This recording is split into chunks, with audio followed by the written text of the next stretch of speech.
There's a silence inside you that's louder than the noise around you, a gut feeling that something isn't right. You feel it every time you laugh but don't mean it. Every time you sit across from them and realize you're shrinking just to keep the peace. Every time you wake up with a heaviness in your chest because you already know what kind of day it will be, but you won't admit it, not yet. You tell yourself you're imagining things, that you're being too sensitive, that if you just push harder, it'll all get better. But here's the truth that Tolstoy wanted us to see. Denial is just borrowed time. He once wrote that truth, like gold, is to be obtained not by its growth, but by washing away from it all that is not gold. That's what this ache inside you is doing. It's washing away what's false, stripping away the excuses, leaving you face to face with the truth you keep avoiding. You're not broken for feeling this way. You're just refusing to accept that the life, the relationship, or the situation you're in isn't gold. It's glitter covering dust. And the longer you deny it, the more of yourself you lose to something that was never real in the first place. So when is it time to leave? You think it's complicated, but it isn't. It's the moment you notice your loyalty is costing you your peace, the moment you realize staying is no longer an act of love, it's an act of betrayal against yourself. Tolstoy believed happiness wasn't found in grand illusions, but in living honestly with reality. He understood that people cling to broken situations because of fear, not because of love. Fear of being alone, fear of judgment, fear of starting over. But ask yourself this, what costs more, walking away or dying slowly in a place you no longer belong? The exact moment you should leave is not when they finally see your worth, it's when you realize they never will. That's the moment your heart already knows the answer, even if your mind is still bargaining. You've already left in spirit, your body is just waiting to follow, and once you walk, you'll wonder why you waited so long. There's a dangerous lie the world tells us.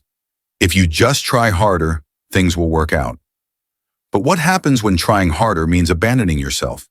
What happens when every ounce of energy you pour into fixing someone else leaves you empty, depleted, and invisible? That's not effort.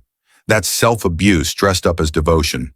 Tolstoy called it slavery of the soul, living not for yourself, but for the approval of others. You tell yourself, if I just love them more, they'll change. If I just sacrifice more, they'll see my worth. But here's the dark irony. The more you sacrifice, the less they value you, because in their eyes, your willingness to endure anything doesn't look like love. It looks like weakness. And people rarely respect what they see as weakness. Every time you forgive without change, every time you give without boundaries, you're teaching them that your pain is acceptable collateral. Trying harder doesn't heal what's broken. Sometimes trying harder is the very reason you're staying broken. Love shouldn't feel like a battlefield where only one side is bleeding. Have you noticed the pattern? They adore you when you're quiet, when you don't ask for too much, when you're easy to handle. They love the version of you that bends, not the version that stands. But the second you speak your truth, the moment you express your needs, suddenly you're difficult. Suddenly you're too much. But Tolstoy understood what real love was. It wasn't convenience, it wasn't silence, it wasn't obedience. He wrote that, respect is the most important element in love. Without respect, what you're calling love is just control wearing a mask. If they only love you when you're easy, then they don't love you. They love the utility you bring, the silence that keeps them comfortable, the way you make their life smoother at the expense of your own soul. And here's the dangerous thing. Every time you choose to shrink yourself just to be lovable, you lose a piece of your identity. And slowly you vanish into the background of your own life.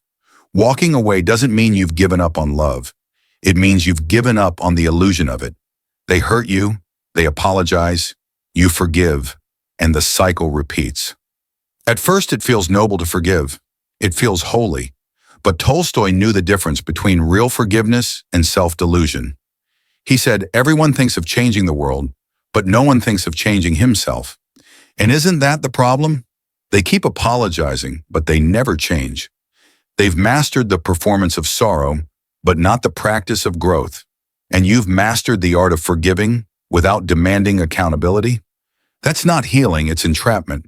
Forgiveness without boundaries is just permission to be hurt again. And here's the trap. The more you forgive, the more you think you're proving your loyalty. But what you're really proving is that you'll stay no matter how many times they wound you. You're not forgiving, you're erasing. Erasing your anger, erasing your disappointment, erasing the truth. Walking away doesn't mean you refuse to forgive them. It means you finally forgive yourself for letting them stay long enough to keep breaking you. This one will sting. You're not staying because of love. You're staying because of addiction, addicted to the hope that they'll change, addicted to the rush of affection they throw you in small doses just when they sense you're slipping away, addicted to the fantasy of what it could be instead of accepting the reality of what it is. Tolstoy believed that humanity's greatest prison was its attachment to illusions. And that's exactly what you're stuck in, a prison of hope. Hope has become your drug. Every apology feels like a high. Every crumb of attention feels like a feast. But when the high wears off, you crash into the same emptiness. That's not love. That's dependency. And until you admit that you're addicted, you'll keep calling chains commitment. Healing isn't staying. Healing is detoxing from the illusion. Healing is ripping away the mask and confronting the emptiness underneath. The truth is brutal but simple. You're not healing. You're hooked. So how do you walk away? You do it the way Tolstoy lived, with radical simplicity and uncompromising truth. No drama, no endless explanations. No, maybe one day we can try again. You walk away like you were never coming back, because deep down, you're not. You've already died 1,000 small deaths in that relationship. This time, you choose life. You don't slam the door, you simply close it, and you don't reopen it. Because when you truly grasp Tolstoy's technique, you see that transformation isn't about clinging harder. It's about cutting away everything that isn't real. Everything that isn't gold. Walking away is not weakness. Walking away is the purest form of self-respect. It's saying, I would rather be alone in truth than together in illusion. And once you do it, you'll realize something profound. You never really lost them. You only lost the weight of pretending. And in that freedom, you'll find yourself again.